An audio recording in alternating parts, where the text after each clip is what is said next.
마가복음 10장 46절로 52절입니다.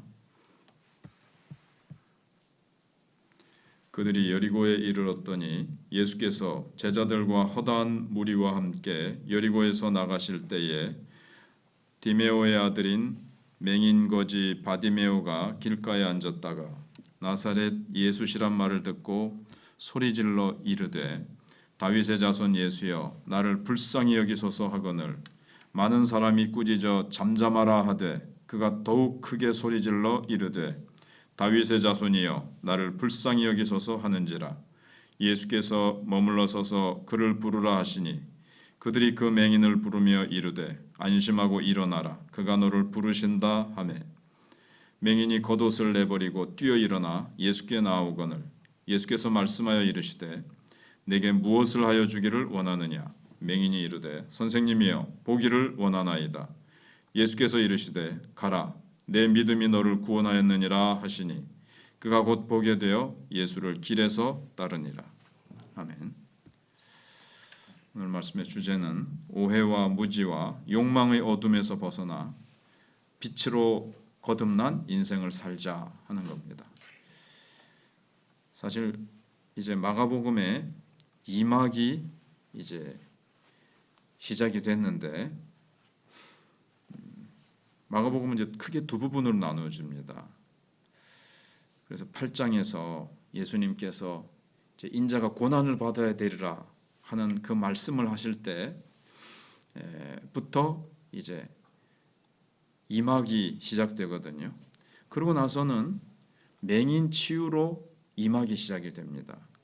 그리고 맹인 치유 기사로 끝난다는 사실이 우리에게 시사해 주는 바가 있습니다.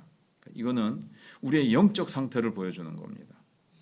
하나님을 만나지 못한 사람들의 영적 상태는 맹인과 같다 하는 거죠. 그걸 이제 진정으로 깨달으라고 주님께서 이 사건을 보여주시는 것이고, 그러면 제자들은 어떨까요? 저자가 이제 그걸 이제 의도하는 것이고, 결국 오늘 바디메오가 소경으로 있다가 눈을 뜹니다. 이것은 암흑 속에 있는 인생에서 정말 세상의 빛으로 거듭나는 한 인간의 이야기를 이제 마가가 우리에게 이제 전달해 주고자 하는 겁니다. 자, 우선 여기 흑암 속에 인생이 한 사람 있었죠. 그래서 마가는 여리고에 이르신 예수님께서 그곳에서 어떤 사역도 하지 않은 채 곧바로 나가신 것으로 이제 기술을 합니다. 앉아 있는 맹인 거지 바디메오는 여리고성의 상태를 또 보여주는 듯합니다. 여리고성은 우리가 여호수아서에서 나왔습니다마는 여리고성이 무너지죠. 그러고는 여호수아가 선포를 합니다. 누구든지 이 여리고성을 다시 재건하지 마라. 재건할 때에는 하나님의 저주가 임한다. 이런 선포를 했었어요. 근데 이제 중간에 구약 성경을 읽다 보면 어떤 사람이 이걸 이제 재건하려고 하다가 하나님의 재앙이 임하는 그런 내용이 나옵니다. 그러니까 결국 재건될 수 없는 저주의 도성 여리고. 그래서 여기서는 어떤 믿음의 역사도 일어나지 않습니다. 여리고성 자체가 영적 흑암을 상징하고 있고 거기에 또 바디메오까지 소경입니다. 하나님을 모르는 이 세상, 하나님을 인정하지 못하는, 알지 못하고 보지 못하는 깜깜한 이 어둠에 사로잡힌 인간 세상을 보여주고 있는 겁니다. 군중도 그렇고 지금 제자들도 그래요. 며칠 생각해 본 대로 제자들은 예수님이 가시는 고난의 길을 알지 못하고 세상 부귀영화 높은 자리 추구하면서 자신들의 욕망으로 가득 찼기 때문에 예수님의 진정한 모습을 보지 못하고 있는 것을 보여주고 있습니다. 그러니까 영적인 맹인이죠. 주님께 대한 오해, 무지, 내적 욕망으로 눈이 어두워져 있기 때문에 못 보는 제자들마저 그렇다는 것을 이제 보여주고 있는 거죠.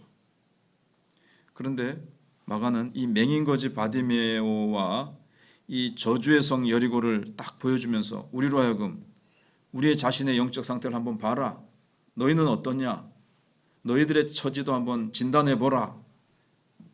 그걸 이제 오늘 본문에서 이 바디메오 맹인이 눈 뜨는 사건을 통해서 주님께서 우리에게 이제 보여주시는 겁니다. 한마디로 이 맹인과 같이 거지요, 맹인이요, 보잘것없고 예수님을 향해서 소리칠 때에 잠잠하라고 그렇게 짓밟힐 수준밖에 안 되는 사람이었지만 사실은 이 사람이 진정 다윗의 자손 예수여 그렇게 외쳤기 때문에 정말 눈뜬 자였고 주님을 붙들고 회복되는 역사를 이제 보여주고 있습니다.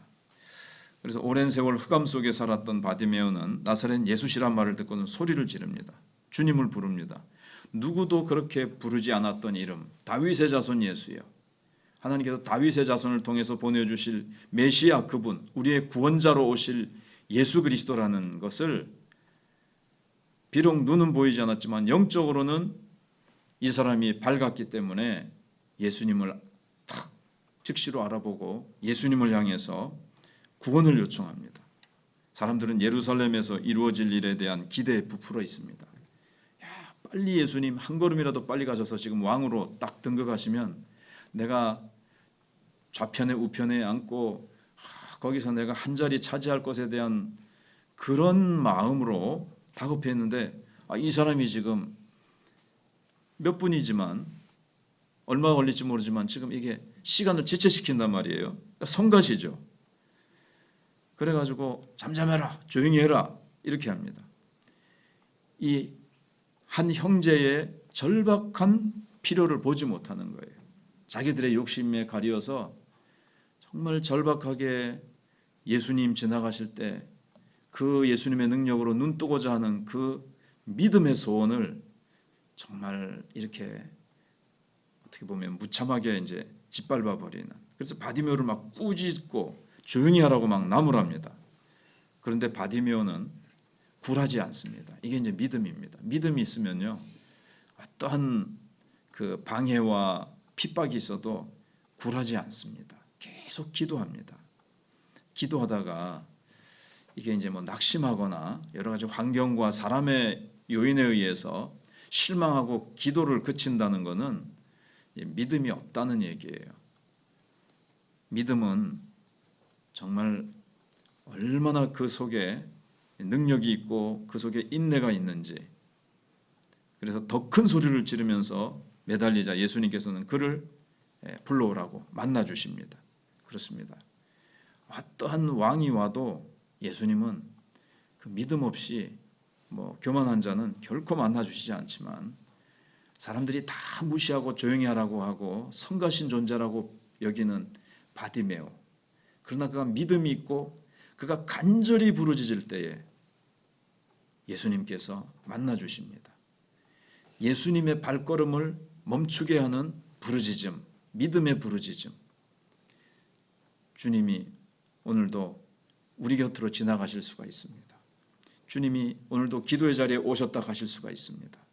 그런데 오셨다가 그냥 지나가시는 것처럼 되지 않도록 우리는 주님의 발을, 주님의 권능의 손을 꼭 붙잡고 주님이 무엇을 원하느냐, 내가 무엇을 해주기 원하느냐, 그래서 하나님의 은혜를 입으려고 하는 이 열망이 소망 되신 주님을 만나게 해주죠. 바디메오의 모습을 이제 우리가 보게 됩니다. 지금 많은 사람들이 있지만 자기 욕심에 빠져가지고 주님을 향해서 부르짖지를 못하고 있어요. 주님도 알아보지 못하고 다윗의 자손 예수여 나를 불쌍히 여기소서. 그렇게만 하면 놀라운 기적의 역사, 나의 필요를 채우시는 주님을 만나게 될 텐데 그렇게 다들 못하고 있습니다. 그리고 이 절박함이 있어야 되죠. 이 믿음 속에 있는 이 절박함. 몇 번 하다가 방해 요소가 오면 그냥 수그러들면 이 절박함이 아니에요.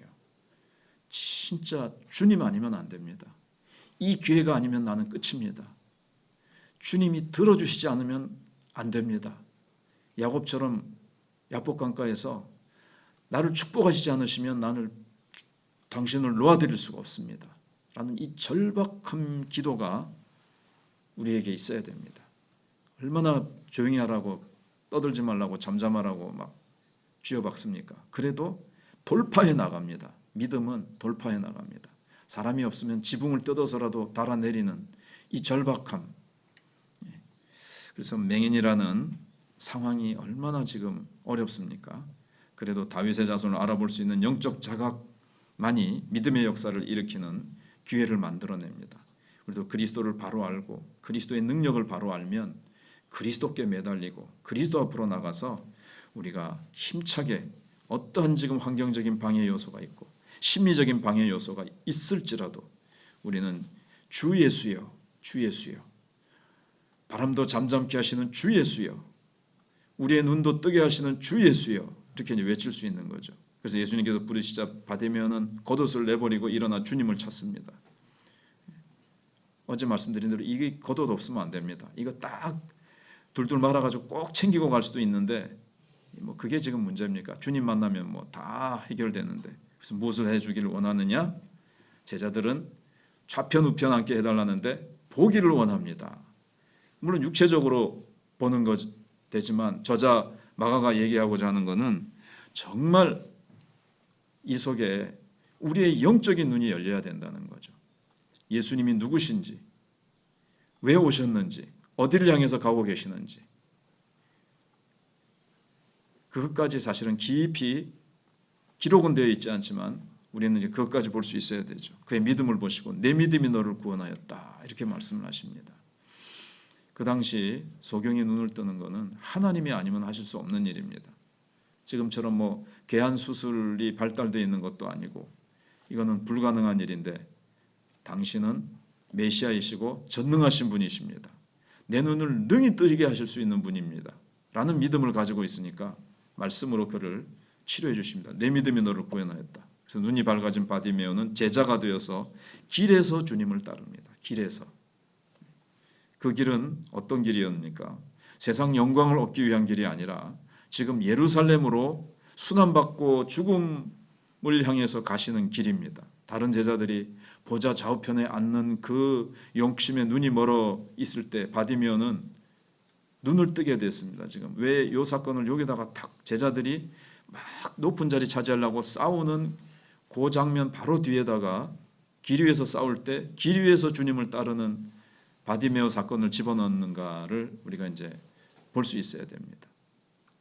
바디메오처럼 비록 12제자 중에는 없었지만 주님은 그런 외모를 보지 아니하시고 어디에 있든지 어떤 지금 신분 속에 있든지 간절한 믿음으로 주님을 바라보고 주님을 알고 부르짖는 자에게 하나님께서 놀라운 은혜를 베풀어 주십니다. 밭에 감춰진 보화를 볼 수 있는 눈, 다윗의 자손이 가져오신 하나님 나라의 권능, 그 실체를 볼 수 있는 이 바디메오의 영적인 눈, 우리는 이제 이것을 가지고 있어야 되고 하나님의 영광이 십자가로 성취된다는 사실을 또 볼 수 있는 눈을 이제 우리가 떠야 되겠습니다. 세상 영광을 꿈꾸는 이들의 눈에는 맹인, 거지, 바디메오가 보이지 않습니다. 그저 내 길을 방해하는 거추장스러운 존재일 뿐입니다. 그런데 하나님의 영광을 구하며 십자가의 길을 갈 때만 보이지 않던 것이 보이는 영안이 열리게 됩니다. 우리도 세상 등지고 십자가를 바라볼 때 나도 십자가의 길을 가겠습니다. 내게 주어진 십자가의 길을 가겠습니다. 나를 부인하고 내가 예수님처럼 마지막 주님의 그 가신 길처럼 설사 내가 죽기까지 순종했던 예수님처럼 저도 죽기까지 죽음의 순간까지 충성하겠습니다. 언제까지 충성하다가 그 다음부터는 편히 쉬겠습니다가 아니라 죽도록 충성하라 생명의 면류관을 내게 주리라 하신 것처럼 죽기까지 내 심장의 마지막 고동이 울릴 때까지 주님을 찬송하고 찬양하고 또 고난의 길은 피해버리고 힘들고 어려운 것은 피해버리는 것이 아니라 분명히 내가 이 길로 가면 고난과 어려움이 있다 할지라도 따라가는 바디메오와 같은 영적인 눈이 열려서 이 참 어두운 세상 가운데서도 영적으로 눈이 떠져서 하늘나라를 바라보고 죽어가는 영혼들을 바라보고 주님의 뜻을 바라보고 걸어갈 수 있는 저와 여러분들이 될 수 있기를 바랍니다.